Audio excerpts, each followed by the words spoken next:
রাধে রাধে বন্ধুরা, শুভ সকাল। তো সকাল সকাল চলে এলাম ঠাকুর ঘরে পুজো দিতে। আর এই দেখতে পাচ্ছ দুটো জবা ফুল, এটাও আমাদের গাছে। আর এই যে যে সব ফুলগুলো দেখছো এগুলোও আমাদের গাছে।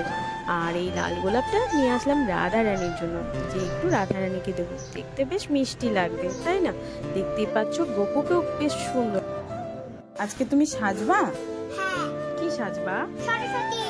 কার কাছে? আর আমার কাছে। তোমার খুব মজা হচ্ছে? হ্যাঁ। আচ্ছা। তারপরে নিজেও একটু ঝটপট রেডি হয়ে বেরিয়ে পড়লাম অরূপের পার্লারের উদ্দেশ্যে। আজকে একটা মিঠিকে বেশ সুন্দর মিষ্টি লুক দেবে বলে। আমার বাড়ি থেকে অরূপের বাড়ি প্রায় 15 মিনিটের ডিস্টেন্স। তো দেখতে দেখতে চলেই এলাম অরূপের পার্লারে। আর মিঠিও বেশ বসে পড়লো সাজতে।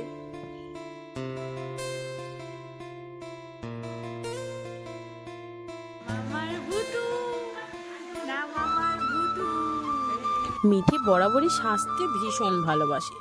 ওর মুখ দেখে আশা করি সবাই বুঝতে পারছো। ওর সাজটা প্রায় কমপ্লিটের মধ্যে হয়ে এসেছে।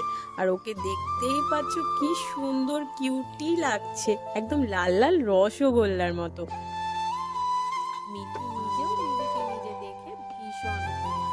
কিন্তু মানে কি যে হলো, মায়ের বকুনিতে কান্না শুরু করে